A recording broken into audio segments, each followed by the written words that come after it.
mbokk yi jërë ngeen jëf ci ànd beeg noonu ñu ñëw ak yéen ci lii di xibaar yi le biir réew mi nag la daal di soxal des na leen ko faram fàcceel bante ak dogalu borom bi bisimilah.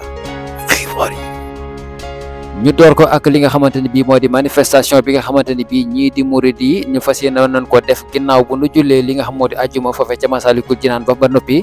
fas yéene naqarlu kàddu yi ki nga xamante ni moo di Cheikh Oumar Diagne li mu yëkkati woon teg ko ci li nga xamante ni bii moo di mbindum sëñ beeg yu ci mel noonu loolu lii la murid di naqar woon ba ni waan ba nu nuppee ci li nga xam moo di jullit ajuma gi des na fësal seen naqar ci li nga xam moo di foofee ca Masaalikul Jinaan kii di préfet bu Dakar nag moom daal di ne gàntal li nga xam moo di manifestation boobule ana lu tax mu def ko nee na daal day bañ li nga xamante ni moo di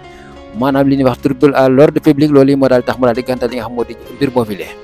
gaal gi nga xamante ni bi daal dina tëmb ci biir géej gi ba ay bakkani doomu aadama yu bëree bëri wadd ca te ñoom ñi li ko waralan muy dem ak Espagne gi nga xam moom la daal di ba nàkk jëm fa waxees na ni daal tey jile wala bokk démb yi nga xamante ni moom la daal di génn lu toll ci maanaam 39 personnes maanaam fanweeri doomu aadama ak juróom-ñeent yoo xamante ni bii génnaat nañ ci li nga xam moo di dox mi yoo xam dañoo daal di ñàkk seen bakkan ci li ko waral mooy di ñooñu doon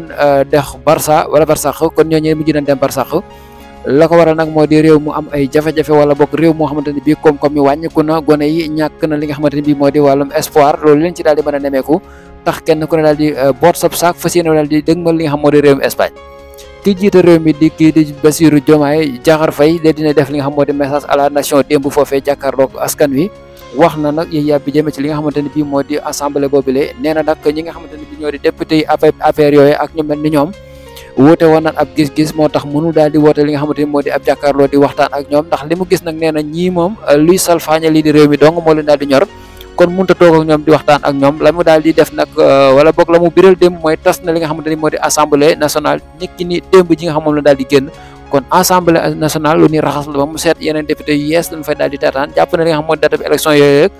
le 17 novembre bi ñu dëgmal la élection yi di am ñoo ngi xool nag ba xam assemblée boobu la nan lay daal di mujjee fii ak le 17 ba xam maanaam ban côté la majorité ba di ëppee des na ko daal di xam bu le 17 jotee incha allah mbokk yi lii moo fi amal lu doon yëgal ba ci kanam ak yeneen xibaar ba ndek dogal bu rab bi jaa ngeen jëf